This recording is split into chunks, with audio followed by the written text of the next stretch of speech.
Perfecto, gracias.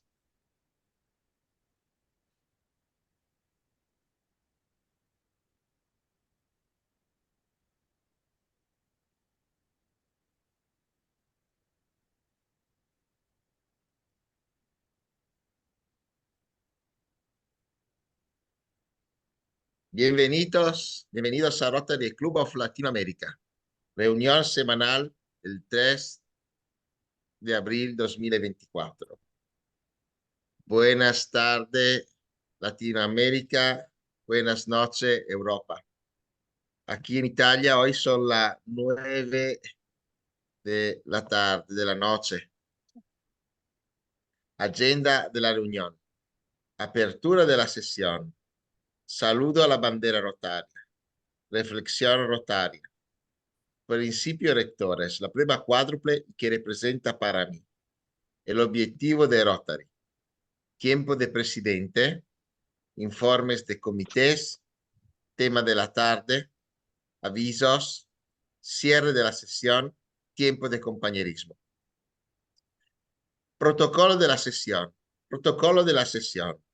Los socios que ingresan tarde a la sesión saludan si así lo desean por el chat y solo el macero les da la bienvenida.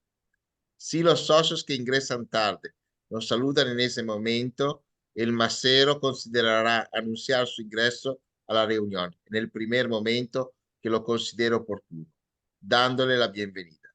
Por ejemplo, entre el espacio de dos informes. Si algún socio o visitante desea hacer una pregunta, levantará la mano o escribirá un pido la palabra y el macero se las concederá en el orden que la fueron pidiendo. Se solicita amablemente que mantengan en silencio sus micrófonos y encendida su cámara. Empezamos la reunión con el toque de nuestra campana rotaria.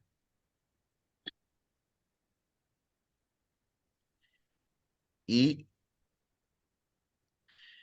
vamos a dar un saludo a nuestra bandera rotaria, que representa a todos los socios de nuestro club, a todos los socios de nuestro distrito, a todos los rotarios en el mundo y a nuestros países.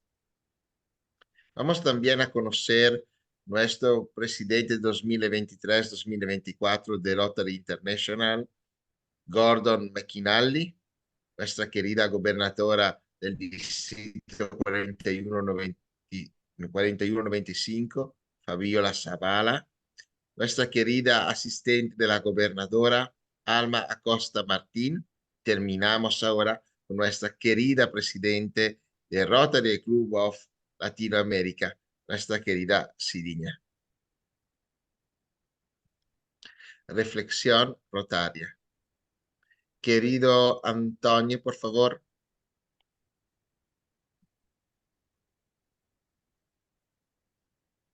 La amistad próspera en la atmósfera de Rotary, donde las formalidades y posturas se dejan de lado, donde los hombres y mujeres se encuentran en un plano común, sin tener en cuenta la categoría o la posición. Muchísimas gracias, querido Antonio. Y continuamos con la prueba cuádruple y que representa para mí. Eh, Querida Angie, por favor.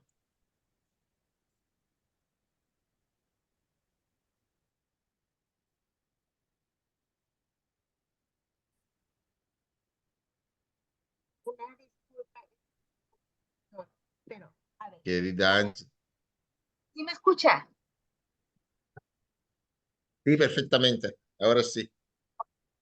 La prueba cuádruple. De lo que pensamos, decimos y hacemos, ¿es la verdad? ¿Es equitativo para todos los interesados? ¿Creará buena voluntad y mejores amistades? ¿Será beneficioso para todos los interesados? La prueba cuádruple fue instituida en 1932 por Herbert J. Taylor, quien posteriormente ejercería el cargo de presidente de Rotary International. Gracias. Gracias, querida Angie. ¿Qué representa para ti, querida Angie, la prueba cuádruple?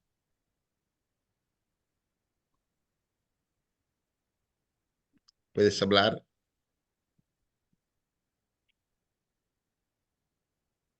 No creo. Continuamos.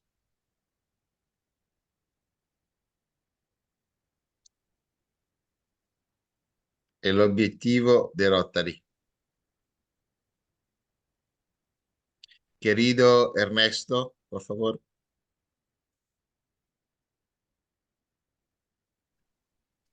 El objetivo de Rotary es estimular y fomentar el ideal de servicio como base de toda empresa digna y, en particular, estimular y fomentar, en primer lugar, el desarrollo del conocimiento mutuo como ocasión de servir. En segundo lugar, las elevadas normas de ética en las actividades profesionales y empresariales, el reconocimiento del valor de toda ocupación útil y la dignificación de la propia en beneficio de la sociedad. Preciso el segundo slide, Nicolás. Ahora. Tercero, la puesta en práctica del ideal de servicio por todos los rotarios en su vida privada, profesional y pública. Y cuarto, la comprensión, la buena voluntad y la paz entre las naciones a través del compañerismo de las personas que en ellas ejercen actividades profesionales y empresariales unidas en torno al ideal de servicio. Gracias. Muchísimas gracias, querido Ernesto. Y ahora continuamos con el tiempo de nuestra de presidente. Adelante, querida Cidinha. Gracias, querido Nicola. Buenas tardes, queridos amigos. Buenas noches para os amigos de Europa, Itália e Espanha. É um gosto ter a todos aqui, em especial ao nosso palestrante, charlista, o querido Gustavo Asta, que é amigo rotalatino de muitos anos. E hoje é uma data muito especial, porque ontem, ayer, né, comemorando em 12 de abril, é o Dia Nacional de los Veteranos e los Caídos na Guerra de las Malvinas, que honra a los heróis del conflito, los 649 soldados argentinos muertos em conflito, nossos sinceros memória, agradecimento e rogamos a Deus que estejam em paz. Fico até emocionada. E é um gosto ter a Gustavo hoje conosco, que depois vai a contar pouco para nós como que se passou este tempo muito difícil que foi para a Argentina e também para nós outros que estávamos aqui em Brasil, que acompanhávamos, eu me lembro, né, que acompanhavam as notícias e tudo que se passava em la televisão que transmitia tudo. Então, é isso, que tenhamos uma excelente reunião e muitas graças a todos, sejam todos muito bem-vindos a todos a nosso Rotary Club of Latinoamérica. Muitas graças.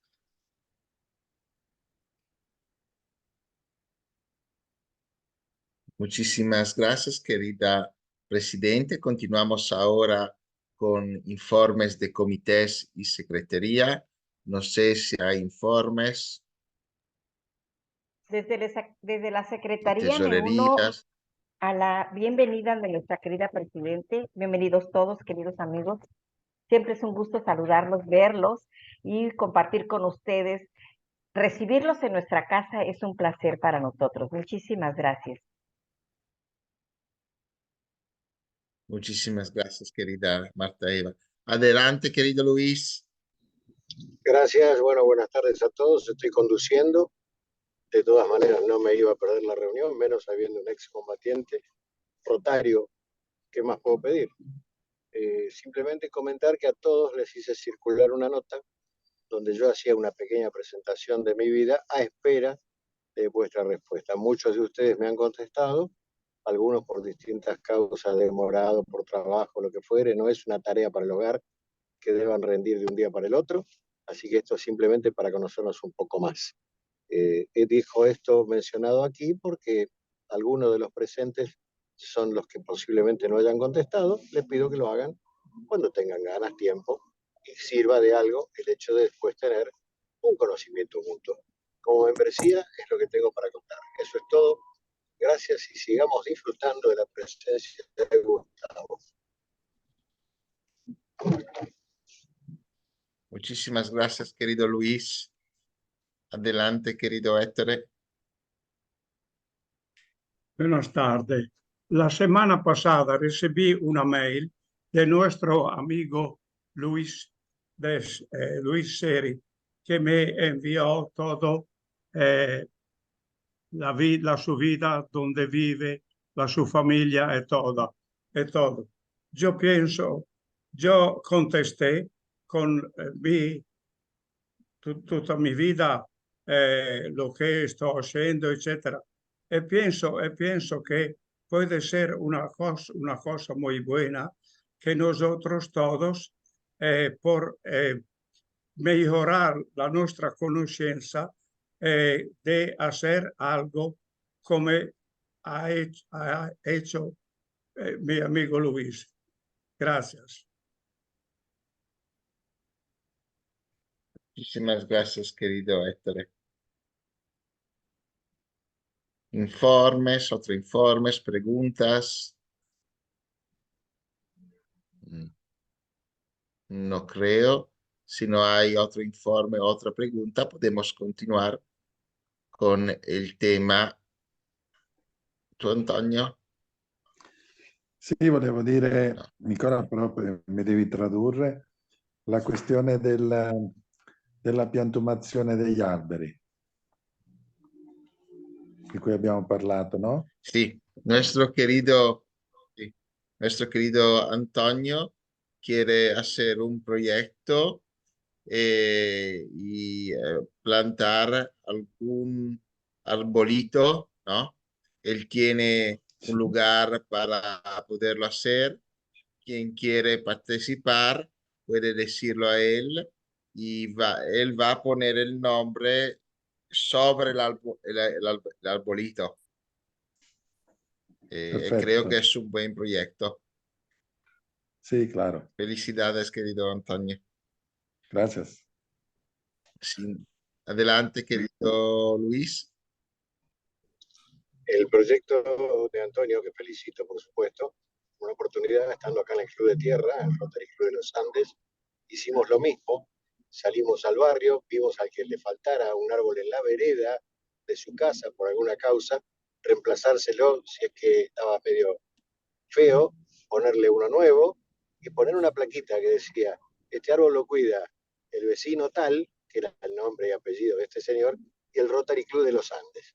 Si a cada arbolito, en cada vereda que le falte uno le puede suministrar un brote, un árbol, hacerle ver que el vecino es quien lo tiene que cuidar, lo hacemos partícipe y ponemos esto mismo. Este árbol lo cuida el señor Antonio Lera y el ICLAB Latinoamérica, bla, bla, bla, como para que no solo él sepa, sino que el barrio que lo vea, los vecinos, mirá, estás cuidando, y se agrega el Rotary ICLAB of Latinoamérica en el grupo. Eso es todo. Muchísimas gracias, querido Luis. Si no hay otros comentarios, podemos continuar con el tema de la tarde. Y si nuestra querida presidente quiere presentar el orador, adelante, querida presidente. Gracias, querido Bienvenido, Nicola. Gustavo. Sim, vamos lá. Gustavo Asta é argentino, casado, com 2 hijas. É engenheiro eletricista da Universidade Tecnológica Nacional, máster em Administração de Empresas da Universidade de El Salvador. Trabalha desde há 40 anos na empresa, hoje chamada Edenor de Distribuição de Energia Elétrica em el centro de Buenos Aires. Ingressou a Rotary de Villa Ballester el año 1995 e el año 1999 se sumou a Rota Latino. Foi 2 vezes presidente de seu clube rotário, Foi assistente do governador em várias ocasiões, secretário distrital, chairman de intercâmbio de grupos de estudio durante 3 anos e atualmente é presidente do comitê da Fundação Rotária em seu clube. Bem-vindo, Gustavo. La charla es tua. Lo tempo é seu. Gracias. Muchas gracias, Idiña. Buenas tardes a todos y buenas noches para los que están desde Europa. No sé si ya estoy como para compartir pantalla y empezar, ¿es así? Sí, Y es tienes posible libertad. Sí, que sí. descomple- Bien.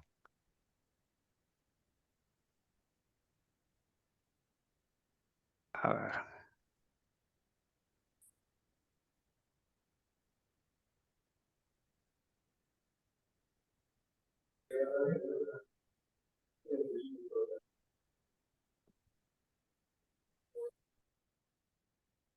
Todavía no se compartió, ¿no?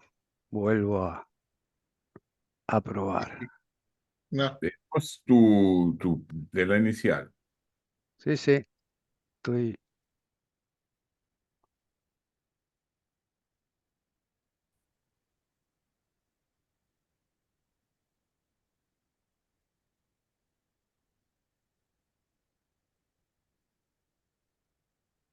Quiero compartir y he perdido los controles. Se está compartiendo, Gustavo, ¿eh? Yo veo. Se está compartiendo, pero la portada del Bahía Paraíso. Son varias imágenes del Bahía Paraíso, sí. Ah, bueno, no me lo marcaba como que estaba compartido. Estoy acostumbrado, perdónenme, pero estoy acostumbrado a otro programa donde me marca que estoy compartiendo.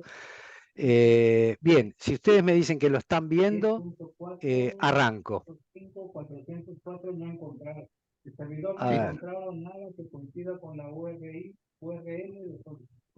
Arrancamos entonces. Vamos a hacer un temario breve, corto, donde voy a hacer una primera introducción de lo que fue la campaña Antártica 81-82, el viaje inaugural del transporte polar Bahía Paraíso. Luego nos vamos a adentrar exactamente en el tema de la reunión, que fue la recuperación de las Islas Georgias del Sur. Y por último, el traslado de helicópteros, que se hizo un puente aéreo entre el continente y Malvinas para comenzar a reforzar lo que iba a ser la guerra que se venía oficialmente. Entonces, para arrancar, quiero contarles que en el año 81 yo ya estaba cumpliendo con el servicio militar obligatorio y estaba desarrollando tareas en el edificio Libertador, en el edificio Libertad, en la Marina, y en una agrupación que se llamaba Agrupación Naval Antártica.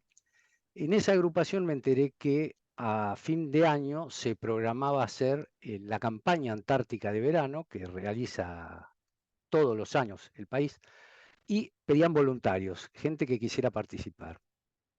Y decidí anotarme en forma voluntaria. Esto fue así y tuve la suerte de que me aceptaron y me sumé a este buque que están viendo en pantalla, el buque Bahía Paraíso, el día 26 de diciembre de 1981. El buque fue un buque que se incorporó a la Armada Argentina el 16 de noviembre de 1981 para complementar las tareas logísticas que se desarrollaban en la Antártida a cargo del rompehielos Almirante Irizar. Ese 26 de diciembre partimos rumbo a la Antártida y pasamos fin de año y al 1 de enero ya estábamos prácticamente comenzando las tareas en la Antártida, en las bases. Les muestro para que vean cuáles eran las características del buque, para que se den una idea.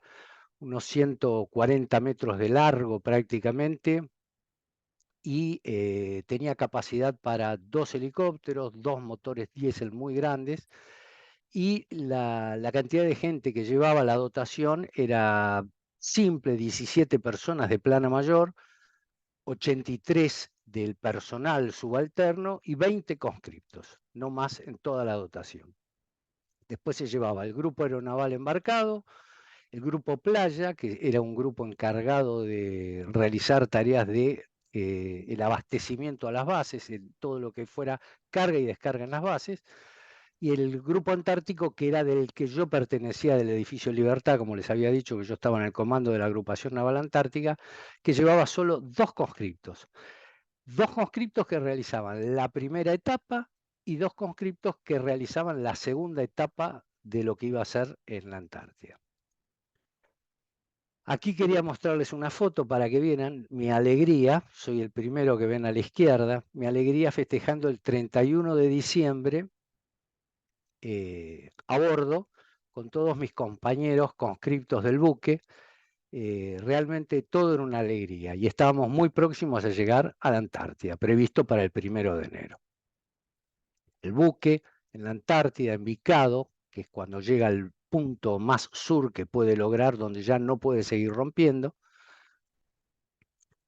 y un resumen de las bases que se recorrieron. Quería mostrarles justamente que acá van a ver que dice 3 etapas, pero en realidad estaba previsto para 2. Yo participaba de la primera, que tenía que finalizar a fines de enero en Ushuaia, y de la cual me tenía que desembarcar y volver a Buenos Aires por avión, porque llegaban 2 nuevos conscriptos para la segunda etapa. Éramos 4 los que estábamos anotados. Cuando llegó el fin de la primera etapa, solicité poder cubrir un puesto de alguien que se había ausentado por problemas médicos, y después de eso logré continuar en forma voluntaria la segunda etapa a la Antártida. Con esta segunda etapa pude lograr cruzar el Círculo Polar Antártico al ir a la base San Martín. Ahí está el buque, nuevamente en operaciones. En la Antártida se ven algunos témpanos ahí al costado. Y bueno, para cerrar lo que es el tema de la Antártida, quería comentarles esto que ven acá. Las tareas de apoyo logístico antártico que se cumplieron perfectamente de acuerdo a lo planificado inicialmente en esas 2 etapas. Se hicieron pruebas de hielo, rompiendo hielos mayores a 4 metros, y se cruzó el Círculo Polar. Fuimos testigos de trasladar una pareja de gendarmes a la base Esperanza para que realizaran su primer casamiento, el primer casamiento que realizaba Argentina en la Antártida. Y también se trasladó con nuestro buque perros de un expedicionario japonés, Naomi Uemura, que tenía previsto llegar al polo ese año. Se da por finalizada la campaña, están ahí los 2 buques, podrán ver el Bahía Paraíso y el Irizar al lado. Se da por finalizada el 20 de marzo del 82 y con una ceremonia oficial que se realiza en la base naval de Ushuaia. Ahí oficialmente pido desembarcar, porque veía que nadie me decía de desembarcar. Pido desembarcar fundamentalmente porque yo estaba estudiando en la universidad de ingeniería y quería continuar con mis estudios. Ya en marzo sí o sí quería poderlos continuar. Pido desembarcar y me lo deniegan. Me dicen, no, ya nadie se va a poder desembarcar del buque. Estoy hablando 20 de marzo. Y nos ordenan ese mismo día por la tarde alistarnos para una tercera etapa por otros 30 días de navegación. Esa misma tarde embarca en el Bahía Paraíso un grupo denominado Grupo Alfa, que estaba integrado por 14 hombres, 2 oficiales, 5 buzos tácticos y 5 comandos anfibios, un enfermero y un técnico en comunicaciones. Subieron con todos sus pertrechos y víveres y estaban a cargo del teniente de navío Alfredo Astiz. Dudo que muchos de los presentes aquí en la reunión conozcan quién era el teniente de navío Astiz, pero para comentar a título informativo, fue una persona que con los años, me enteré después, muchos años después, fue denunciado por crímenes de lesa humanidad producidos durante la dictadura aquí en Argentina en el año 76 al 80 y pico. Así que bueno, se subieron casas prefabricadas en ese momento y se comentaba que el buque probablemente instalaría una nueva base, desconociéndose el lugar de la Antártida. Pensábamos en la Antártida. Llamó mucho la atención esas casas prefabricadas y este grupo comando armado desde ya. Por eso se creía que algo raro se estaba por hacer y se pensaba en una nueva base antártica. Ese día, a última hora de la tarde, partimos del puerto de Ushuaia hacia la base Esperanza para trasladar justamente a la pareja de gendarmes que les comenté que se iban a casar y que se quedaban a invernar en base Esperanza. También se llevaron muchas familias y estuvo la banda, ahí se la ve en el muelle de combustible del puerto de Ushuaia, que nos despedía con grandes honores en la partida. Aquí, para que se ubiquen, les he puesto un mapa para marcar el derrotero. Primero salimos de Ushuaia y fuimos hasta la base Esperanza, como les había dicho, a dejar a esta pareja.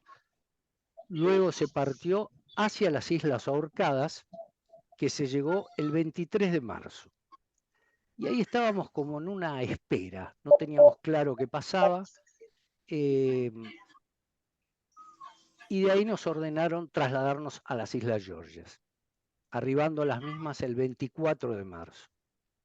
Ese 24 de marzo nos mantuvimos en las Georgias y se produjo el desembarco a medianoche de los comandos del Grupo Alfa y de los pertrechos, todo a partir de las 12 de la noche. Nosotros con el buque Bahía Paraíso quedamos en el área y nos cruzábamos con el buque Endurance, que había sido destacado. El buque Endurance era un buque de la Armada Británica con asiento en las Islas Malvinas. Era un buque que lo habían enviado hacia las Georgias, donde nosotros habíamos ido, para desalojar a unos chatarreros que estaban desarmando una factoría. Ahora con más diapositivas les voy a aclarar. Luego de eso partimos hacia terminado, digamos, el trabajo en Georgia, se fue hacia el continente y luego de lo del continente se hizo el puente que les comenté a las Islas Malvinas, el puente aéreo para transporte de helicópteros, y por último la llegada a Puerto Belgrano el 13 de marzo. Aquí está una foto para que vieran del Bahía Paraíso, sacada por los ingleses cuando habíamos llegado a esa zona. Aquí para que vean las Islas Georgias y claramente que se vea que es una isla con cantidad conformado por peñones accidentados en la costa, unas montañas muy elevadas, y estaba constituido por 17 islas. La isla más grande, la isla San Pedro, y tenía dos puertos, los puertos más importantes de la isla eran Leyte y Grytviken. En Leyte es donde estaban estos chatarreros, que ahora les voy a contar bien la historia, y en Grytviken es donde estaba la estación científica de británicos que hacían estudios en la isla.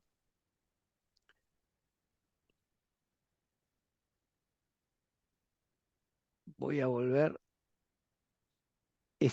Bueno, a ver, pasó muy rápido. Ahí, quería mostrarles ahí. Ahí pueden ver ya el teniente Astiz en el medio de la foto, con los chatarreros, que son en general los que estaban de blanco y overol blanco, trabajando en las Islas Georgias.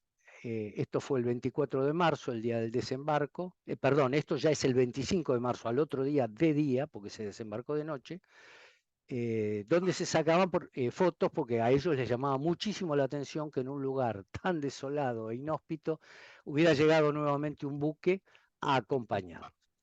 El problema que surgió aquí es que los operarios habían izado la bandera argentina para trabajar en el lugar. Y eso realmente fue lo que empezó a traer graves problemas entre las cancillerías, porque se iban, nota va, nota viene, había quejas. La persona que está ahí también es Konstantino Davidov, era un empresario ruso-argentino, que era quien había arreglado en la embajada británica en Argentina, había pagado para ir a desarmar la factoría, como les comenté, en las Georgias. Él había hecho un pago y pensaba recuperar muchísimo más con la venta de toda la chatarra. Eso era lo que se esperaba. Pero en forma imprevista e inconsulta y unilateralmente, Inglaterra exigió que los chatarreros debían hacer visar los pasaportes en Grytviken. Sede, en Grytviken es en el otro puerto donde estaban ellos instalados, ¿no?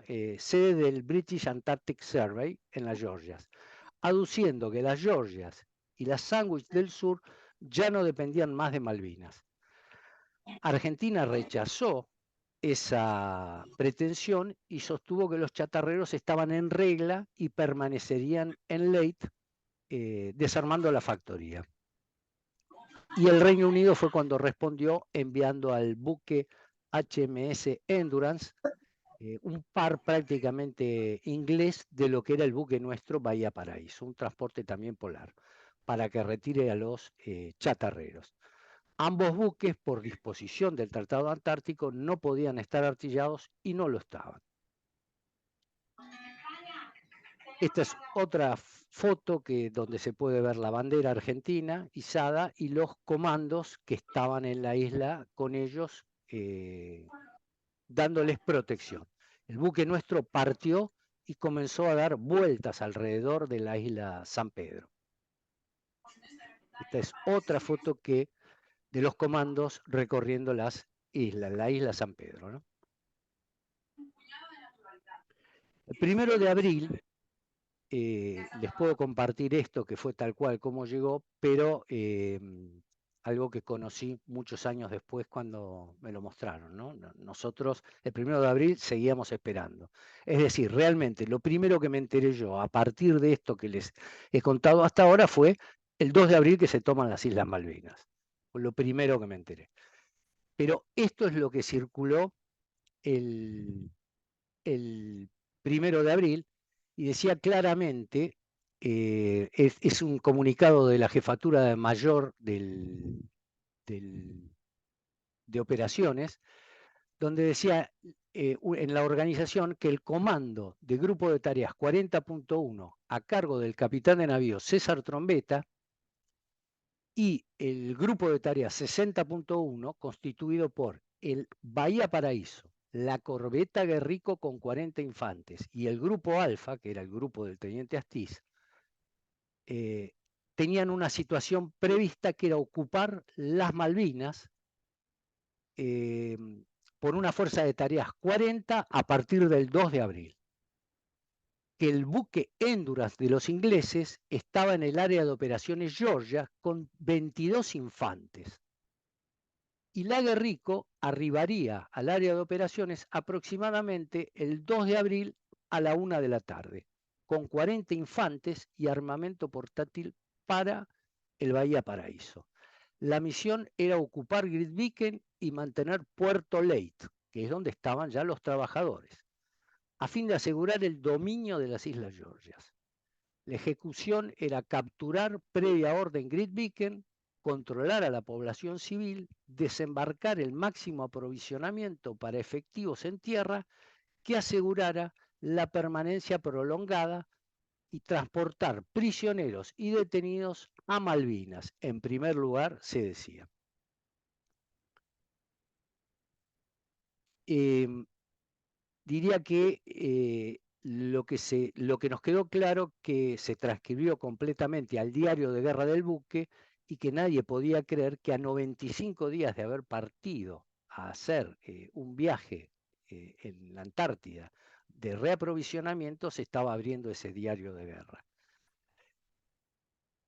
Aquí para que conozcan el buque que habían destacado, era el HMS Endurance, los ingleses lo habían mandado de Malvinas a las Georgias para amedrentarnos, digamos, por estar en el lugar, y los Royal, parte de los 22 Royal Marine que habían desembarcado en las Islas Georgias y que nos habíamos enterado por ese informe que había llegado cifrado a nuestro buque. Aquí vemos a la corbeta Guerrico en una foto con el temporal que venía capeando para poder llegar a las Georgias y que tenía que hacerlo el 2 de abril, el mismo día que se tomaron las Islas Malvinas. Ella debería haber arribado a la zona el 2 de abril a las 13 horas, teóricamente, para recuperar Malvinas y Georgias. La corbeta esta se demoró y recién el día 3 de abril a las 3 de la madrugada ingresó a la zona de operaciones debido al fuerte temporal que debió soportar en toda su travesía desde Puerto Belgrano. Aquí vemos lo que era Puerto Leyte, que era donde estaban los chatarreros trabajando, donde era Grytviken, que tenía el puesto los ingleses y entendíamos que ahí estaban los 22 Royal Marine, y la distancia que separaba uno de otro, un lugar de otro, con unas alturas increíbles, o sea, imposible de hacer por tierra, 3.000 metros de altura en algunas partes, realmente algo complicado para trasladarse, por eso se hacía todo a través del buque.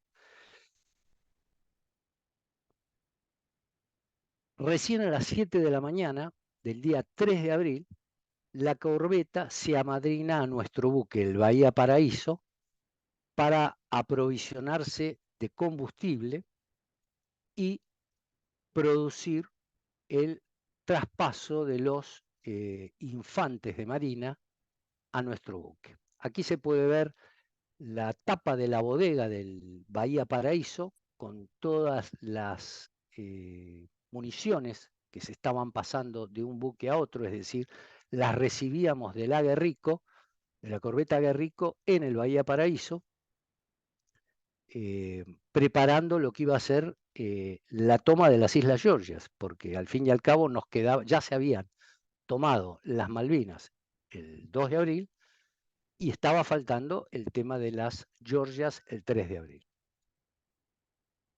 Comienzan a pasar los infantes de marina del batallón de infantería 1, con todo su armamento, 40 infantes. Ahí los podemos ver con todos sus pertrechos. A su vez, a las 10:30 se incorpora el grupo Alfa, que se llamaba, que era el grupo del teniente Astiz. Se vuelve a incorporar desde Puerto Leyte a las Islas Georgias para partir hacia Grytviken, que era el lugar donde estaban destacados los ingleses. A las 11:10 se intima por radio la rendición de las autoridades civiles y responden que no habría problemas y que solo estaban los civiles del British Antarctic Survey. Se comienza a preparar los desembarcos en helicóptero. Teníamos 2 helicópteros nosotros en el buque. Este helicóptero Alouette, chiquito, que hacía como reconocimiento, digamos, en la zona, y un helicóptero Puma mucho más grande que podía transportar cantidad de infantes de marina. Aquí vemos ya el Puma y los infantes de marina en el hangar donde se guardaban los helicópteros. Era el inicio de la operación, el ambiente era bueno y se colaboraba con la puesta a punto de todos los infantes a embarcar en el helicóptero este Puma, verificando los equipos, que todo estuviera de acuerdo a lo que necesitaban. Aquí comienzan a subir lo que iba a ser la primera ola de desembarco de 15 infantes de marina.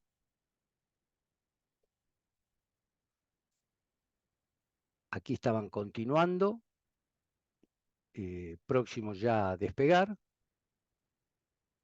Y aquí teníamos en el hangar de los helicópteros del Bahía Paraíso la segunda tanda, lo que iba a ser la segunda ola de infantes preparándose para viajar.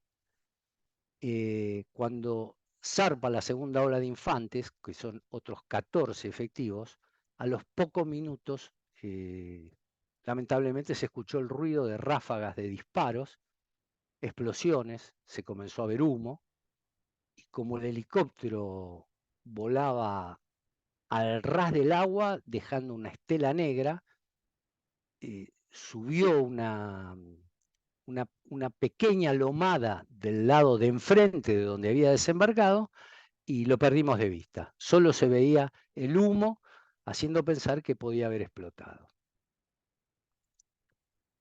Partió el Alouette, que es este helicóptero, que era el más chiquito que teníamos en el Bahía Paraíso. Ahí se ve de fondo la corbeta Guerrico abajo. Partió el Alouette para tratar de distinguir qué es lo que estaba pasando.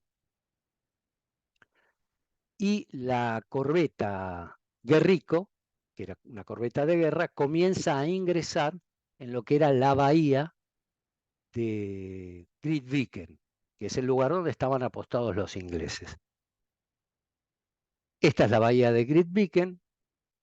En la zona esta de acá se puede ver, aquí donde les marco, era la zona donde estaban los científicos del British Antarctic Survey, y en esta parte de acá es donde se habían apostado los ingleses, los Marines, que habían hecho fuego sobre la segunda pasada del helicóptero. Para que lo vean y lo entiendan, les muestro en un mapa una representación donde se ve primero que la corbeta Guerrico incursiona el área y observa los movimientos de los Royal Marines desplegados en varias posiciones delante de los galpones. La corbeta maniobra para ubicarse en posición. Los dos helicópteros decolan del Bahía Paraíso, que es el que acabo de dibujarles aquí atrás, decolan del Bahía Paraíso para desembarcar la primera ola de infantes, de las cuales les mostré las fotos, que iban con 14 infantes.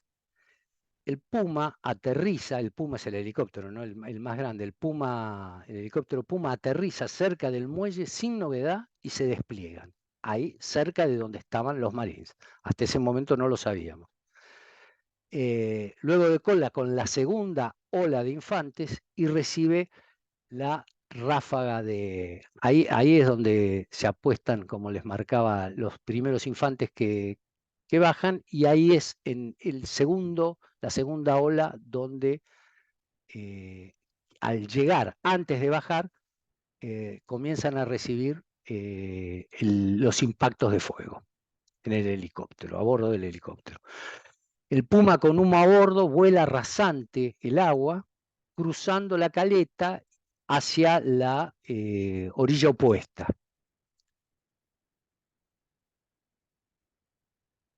A esta orilla que les estoy marcando en este momento. En la otra costa, los infantes sacan los heridos del helicóptero y toman posición para abrir fuego sobre el enemigo. Los marines abren fuego sobre la Guerrico, la corbeta Guerrico, y el buque no puede devolverles el fuego.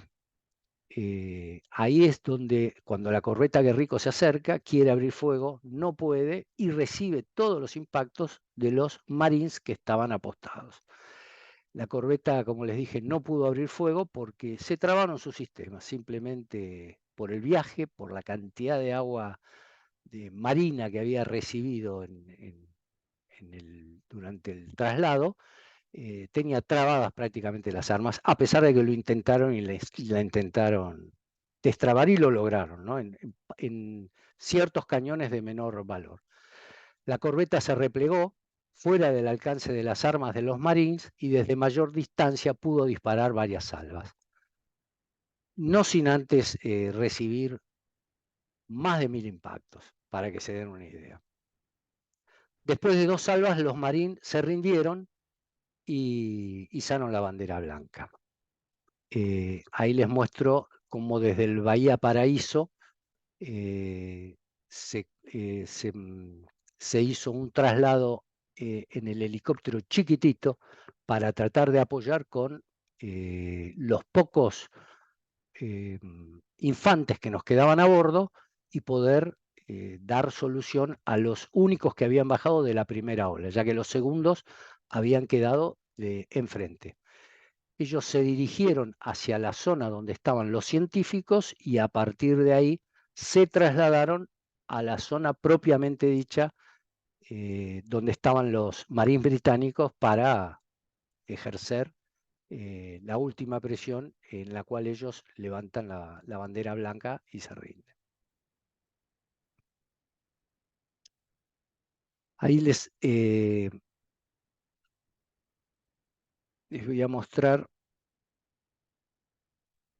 la foto del helicóptero Puma, que quedó del lado de enfrente, seriamente averiado.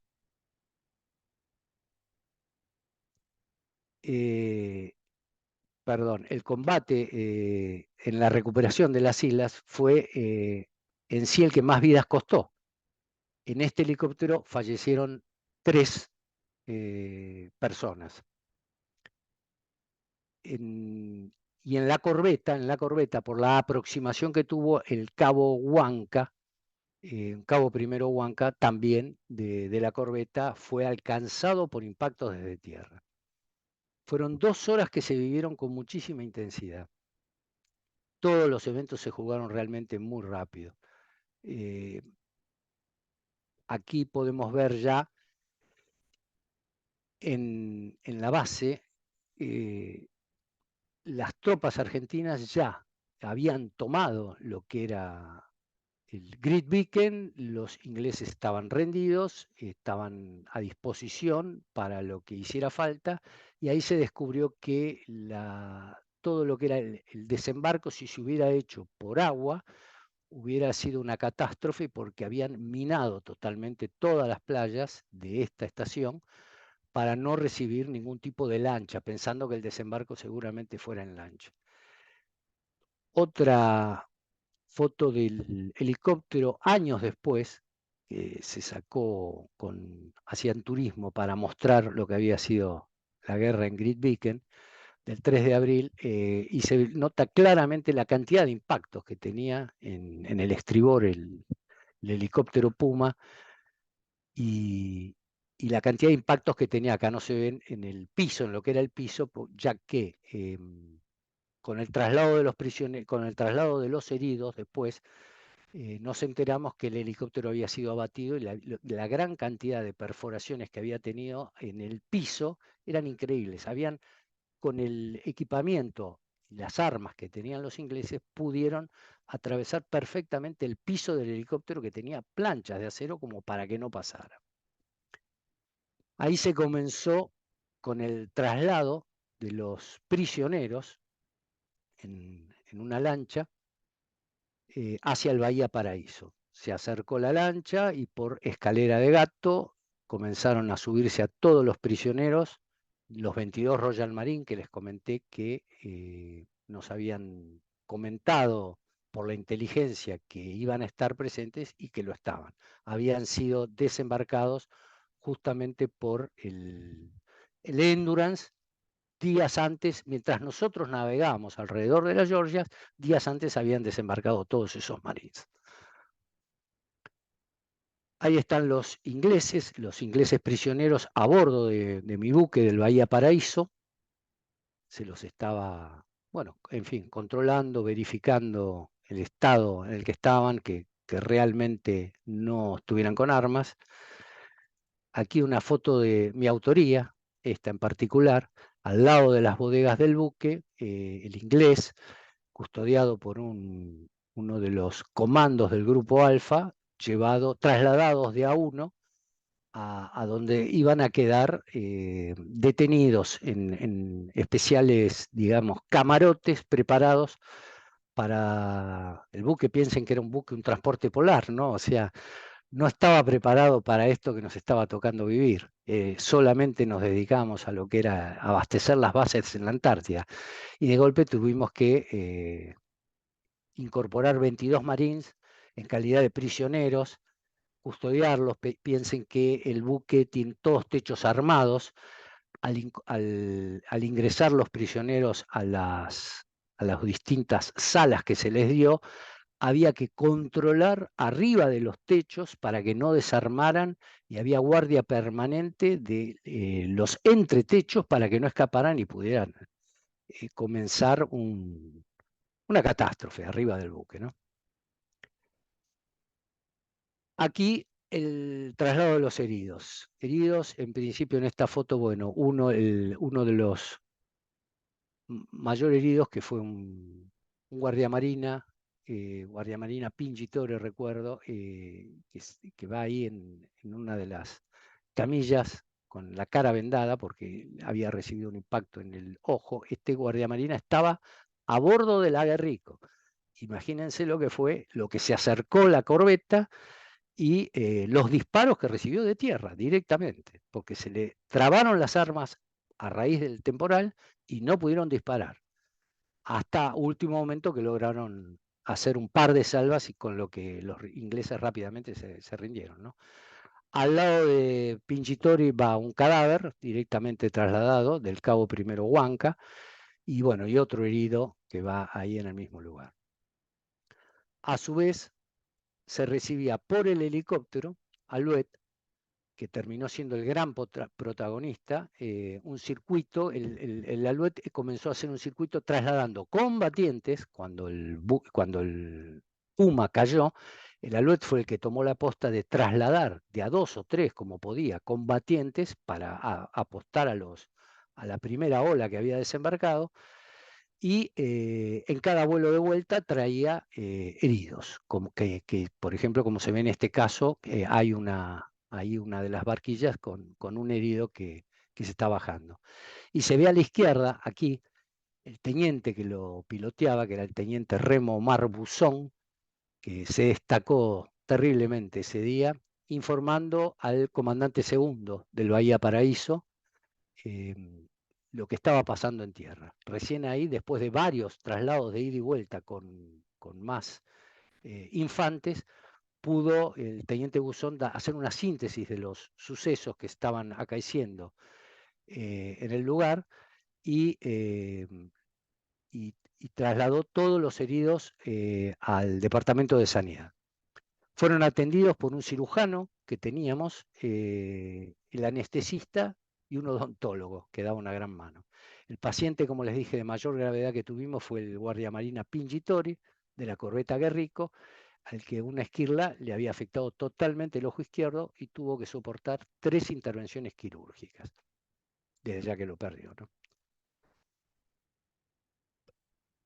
Para recordar, lo que fue el transporte Bahía Paraíso, estuvo en custodia del 25 de marzo al 3 de abril de 1982. Previo a la recuperación de las Islas Georgias, desembarcó las fuerzas especiales en Puerto Leyte y navegó frente a Leyte y en cercanías del HMS Endurance de los británicos. Las fuerzas de tareas estuvieron a cargo, como les había dicho, del Aguerrico, el Bahía Paraíso, una sección del Batallón de Infantería de Marina número 1 y el grupo de fuerzas especiales a cargo del teniente Astiz. La oposición eran 22 Royal Marines de Stanley, para nosotros a partir de ese día ya Puerto Argentino nuevamente, y las bajas que nos produjeron fueron 3 fallecidos. El cabo primero Huanca, de la corbeta Guerrico, los conscriptos Almonacid y Águila, Mario Almonacid y Jorge Águila, del Batallón de Infantería de Marina número 1. Y 10 heridos. 5 del Team 1 del Batallón de Infantería, todos heridos, les cuento, porque no lo tengo acá, todos heridos los del Batallón de Infantería con tiros en los glúteos. El armamento inglés atravesaba el piso del helicóptero. El piso del helicóptero estaba cubierto con su flor de planchola de acero, pero no estaba previsto para el tipo de munición que tenían los ingleses. Por eso la atravesaban y recibieron varios impactos, unos cuantos de nuestros jóvenes. 4 heridos de la corbeta Guerrico. Imagínense lo que se aproximó y recibió descargas desde tierra sin ningún problema. 4 heridos. Uno de ellos, como les dije, fallecido, el cabo Huanca. Y hubo un herido, un Royal Marine, Peter, que yo entiendo que fue el que detonó la rendición directa de los ingleses. Es decir, ni bien tuvieron el primer Royal Marine herido, que fue herido en un brazo, automáticamente levantaron la bandera blanca y se rindieron. Los daños materiales fueron un helicóptero Puma, totalmente inutilizado quedó, y quedó abandonado, es decir, se le quitó todo el material importante que podíamos contar, y se dejó abandonado, y la corbeta con múltiples perforaciones por las descargas de fusilería del enemigo. Lo que les comentaba, fueron más de 1000 impactos que se contabilizaron, no ahí, sino después de finalizado todo esto, cuando a la corbeta se la revisó, había más de 1000 impactos. Y tomamos prisioneros 36 británicos, 22 Royal Marine y 14 científicos. A partir de ahí, comenzó lo que era el regreso al continente, acercarnos al continente, y de las anécdotas que les puedo contar es que el transporte polar, Bahía Paraíso y el rompehielos Irizar, zarparon a cumplir la campaña antártica, y que el médico cirujano estaba destinado en el rompehielos Irizar, es decir, como se realizaban las tareas en conjunto en la Antártida, iba el cirujano en el Irizar y el anestesista integraba la tripulación del Bahía Paraíso. Y cuando hacía falta se juntaban en un buque o en el otro a operar, a lo que hiciera falta, se juntaban. Pero para esto ya nos habíamos separado en Ushuaia, antes de partir a esta misión, nos habíamos separado y el cirujano había quedado del lado del Irizar. Y nosotros solo teníamos el anestesista y el odontólogo. Pero bueno, la suerte estaba de nuestro lado, porque en el grupo Alfa, que tenía 2 oficiales, el teniente Astiz, como les dije, y el teniente de navío Carrilaf, era un teniente médico cirujano. Y fue quien trabajó horas y horas ininterrumpidas luego de la toma, para atender a todos los conscriptos heridos, que todos estaban con heridas de bala, producto de las descargas que habían realizado los Marines contra el helicóptero Puma. Así que la suerte la tuvimos a nuestro lado, y el grupo Alfa con el teniente Carrilaf atendió y curó a los 10 heridos por las explosiones y esquirlas, 1 gravísimo, 2 muy graves y el resto con heridas leves. Empezó el teniente Carrilaf los trabajos de cura a las 14 horas del día 3 de abril y finalizó el día 4 de abril a las 4 de la madrugada, luego de 14 horas continuas en el quirófano. Como anécdota también les cuento que el británico herido, Peter, un sargento, tenía 3 esquirlas en un antebrazo y le habían aplicado morfina durante el combate. El doctor Carrilaf lo revisó y le explicó al teniente Mills, que era el teniente a cargo del grupo de Marines que había desembarcado en las Georgias, la necesidad de operar. Pero aparentemente el combatiente inglés no estaba convencido del profesional naval, o tendría miedo de que le cortaran directamente el brazo. El teniente le informó que iba a esperar el resultado del tratamiento aplicado, y el médico nuestro le reiteró las consecuencias si no lo operaba rápidamente y no le sacaba las esquirlas, que podía originarse una gran infección causando la amputación del brazo. El sargento quedó internado en la enfermería para control y aproximadamente a las 2 de la madrugada del día 4 de abril presentaba 40 grados de fiebre y mucho dolor. El médico hizo despertar al teniente Mills y le reiteró la necesidad de la intervención. En ese momento el herido, medio dormitando, dijo en inglés: opérenme ahora y cúrenme. El teniente Carrilaf le sacó las 3 esquirlas y limpió toda la zona para una futura colocación de prótesis para fijar el brazo. La tarea final se realizó con un traumatólogo en el Hospital Naval de Puerto Belgrano. El evento finaliza con una carta de felicitaciones del Regimiento de Marines para ambos médicos argentinos y un pedido de disculpa e invitación a Londres para un reconocimiento al doctor Carrilaf, desconociendo por lo menos yo si esto realmente se realizó. Les decía en la vuelta, la tarea adicional que nos tocó fue el traslado de helicópteros del ejército a Malvinas. A la altura de Río Grande se desembarcó mediante helicóptero, el único, el Alouette, el que nos quedaba, al comandante superior, el capitán de navío César Trombetta, se desembarcó y se desembarcaron los heridos vía aérea. Y al llegar a través de Puerto Deseado, en una silenciosa despedida, se realizó la ceremonia de despedida a los caídos. A partir de ahí comenzó el puente aéreo a las islas, se hicieron varios viajes de ida y vuelta a las Islas Malvinas, trasladando helicópteros para luego llegar a Puerto Belgrano, ¿no? A la altura de Río Grande se desembarcó mediante el Alouette al comandante, eso les comenté, y bueno, ahí comienzan a llegar este primer buque ya cerca de Comodoro Rivadavia. Este primer avión es un helicóptero llamado Augusta, de estos recibimos 3 también, para trasladarlos hacia Malvinas. Comenzaba a hacerse el puente aéreo para llevar los helicópteros a Malvinas. Recuerdo que era época de Semana Santa, y se vivía con mucho miedo porque ya nos habían llegado las noticias de los ingleses de que todo buque que vieran, todo el que se cruzara en camino, lo iban a atacar. Y tenían submarinos en la zona, según los informes de inteligencia que recibíamos nosotros en el buque. Así todo se hizo, bueno, así todo.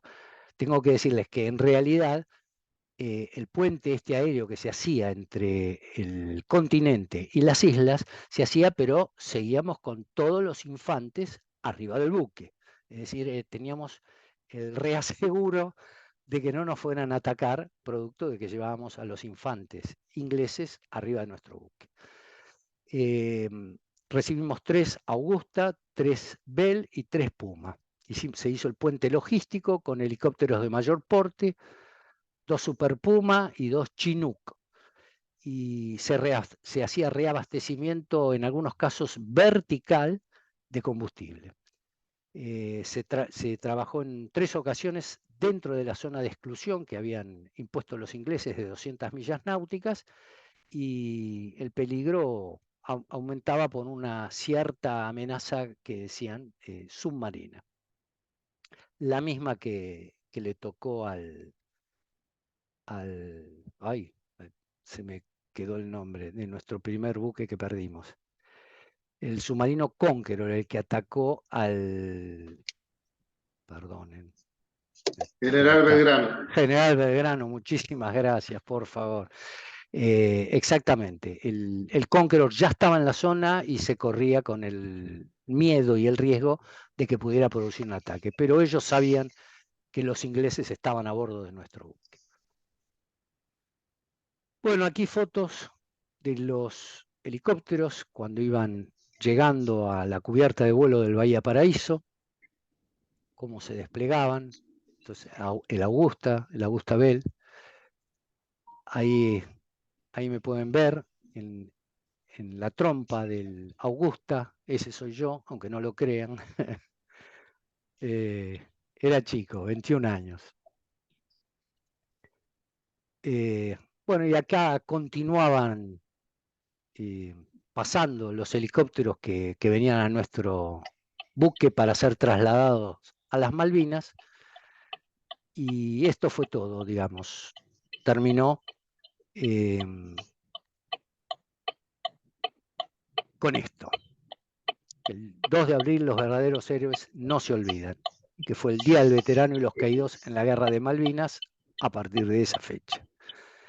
Por mi parte, creo que nada más. Este fue un resumen de lo que tocó vivir en Georgias. Habría mucho más para contar del Bahía Paraíso, pero bueno, cumplamos con los tiempos establecidos y quedo a la escucha de alguna pregunta si es que la hay. Muchas gracias. Muchísimas gracias, querido Gustavo. Adelante, querido Ernesto. Buenas tardes, gracias Gustavo. Cuando uno escucha esto, lo escucha con una mezcla de sentimientos complicada, obviamente. Primero por lo que significa una guerra y que independientemente de quienes participan, es un tema siempre muy difícil de abordar, y tú lo abordaste con todo el conocimiento de causa que tienes. Por otro lado, uno siente que hay que hacer todo para evitar que cosas como estas sucedan, y ojalá nuestros políticos de hoy en día tengan en cuenta la historia para que no se repita. Tal vez una pequeña anécdota mía. Yo viví en Buenos Aires en esa época, vivía enfrente del Parque de Barrancas de Belgrano, y a la vuelta vivía Galtieri. Y teníamos muchos amigos en Londres que nos llamaban por teléfono y nos alertaban de lo que iba a suceder y que finalmente acabó sucediendo. Entonces, yo tenía una hija de un par de meses prácticamente, y en el apartamento donde vivíamos organizamos en el sótano del apartamento una especie de lugar de refugio.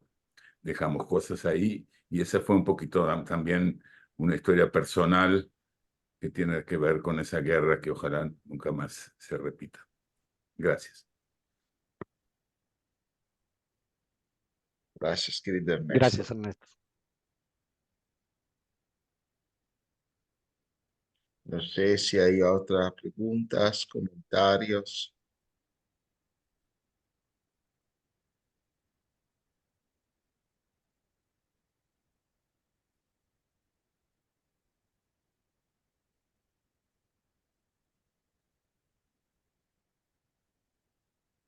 Sí, está muy delgadito, ¿sí? Ay, que ella pone sus pies en la tierra y en su andadera.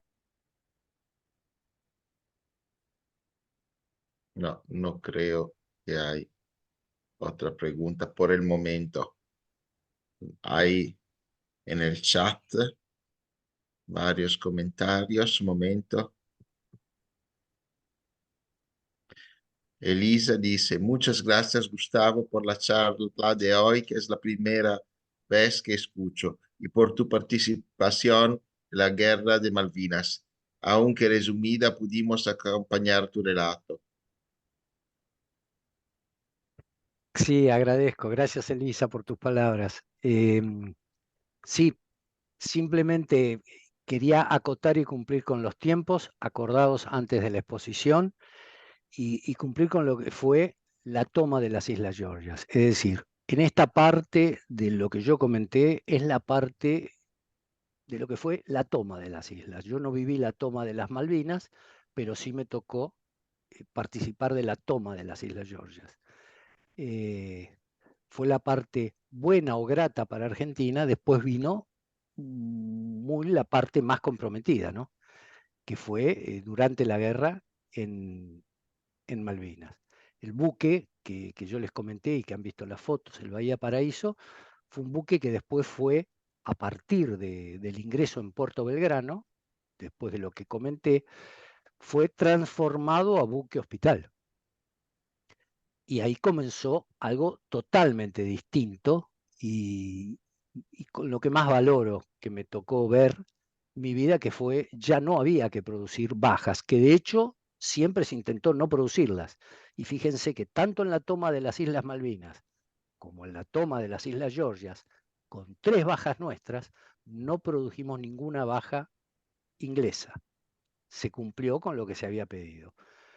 Pero a partir de ahí, por suerte, nuestra tarea en el Bahía Paraíso pasó a ser como buque hospital. Y era de producir altas, gracias a Dios. Y se produjeron de todo tipo y se ayudó muchísimo hasta los ingleses.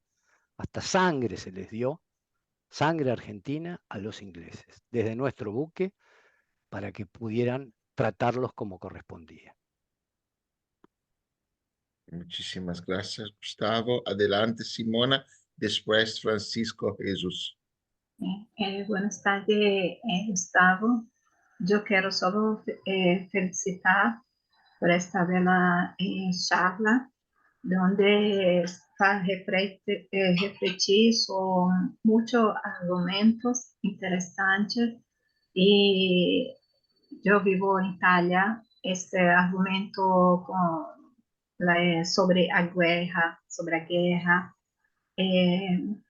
deja só tantas coisas no nosso imaginário, não?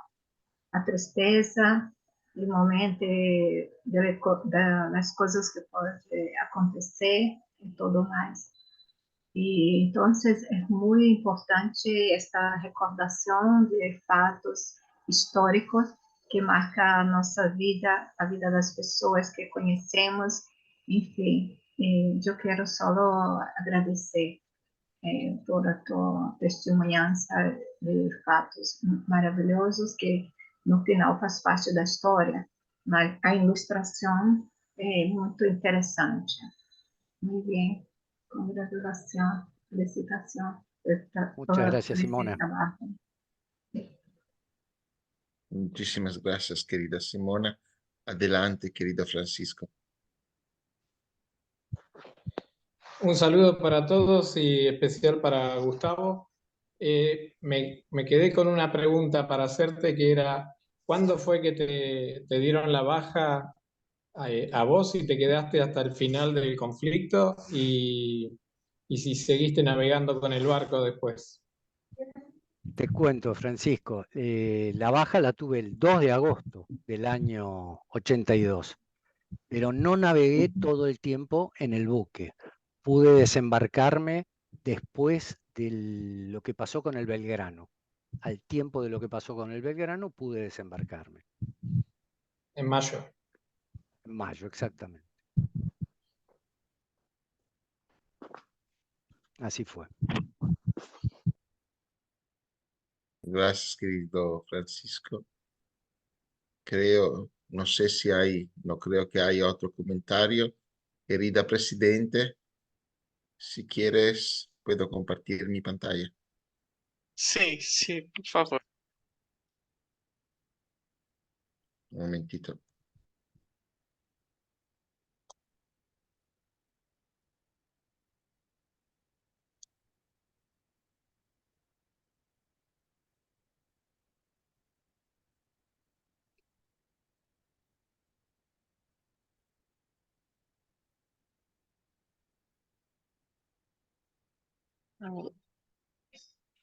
Rotary Club of Latinoamérica, Distrito 4195, crea esperanza en el mundo. El presente certificado en agradecimiento por su excepcional conferencia sobre recuperación de las Islas Georgias del Sur en el día 3 de abril de 2024 en nuestra reunión semanal a Gustavo Asta.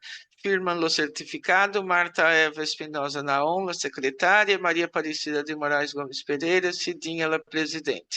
Gustavo, este é tu certificado, depois te envio por WhatsApp. Eu quero agradecer muito sua presença em nosso clube, uma charla muito interessante, muito emotiva e uma charla para sempre relembrarmos, né, um conflito muito cerca de nós outros aqui em Brasil, né? Nosso companheiro Ernesto, que é de Rio de Janeiro, deu seu testemunho, né? Viveu lá a experiência e nós outros vivimos lá acompanhamos lá os comentários e tudo, e muitas graças por estar conosco, muitas graças por compartilhar esta experiência, esta história de vida, que é algo incrível, que oxalá nunca mais né, aconteça uma guerra desta. Hoje nós outros sabemos das guerras que acontecem em outras partes do mundo, mas não temos dimensão de como é, né? De como é uma guerra. Está muito lejos de nós outros. Então, muitas graças por ter estado conosco. Muitas graças, querida Elisa, por ter sugerido ao Gustavo para trazer para ser a charla conosco. E graças aos amigos que vieram, graças ao governador Israel, que está aqui conosco presente, veio prestigiar, Francisco, nosso presidente de Rota Latino, e muitas graças a todos ustedes. Yo agradezco muchísimo, presidente Sidiña, por la oportunidad de haberles contado mi experiencia. Muchas gracias. Muchísimas gracias, querido Gustavo. Muchísimas gracias, querida Presidente. Llegamos ahora al cierre de la reunión. Nos vemos la próxima semana, misma hora, mismo enlace. Un fuerte abrazo a todos. Gracias, gracias, gracias. Gracias por la invitación. Y gracias, Gustavo. Hace años y años que no te veía, Gus. ¿Cómo te va? Bien. Bien, No, bien, por bien. supuesto que no soy Lilian Guasiones, mi señora. Yo soy Fernando Vega, para los que no me conocen, pero con Gustavo compartíamos el distrito muchos años atrás. Y la invitación de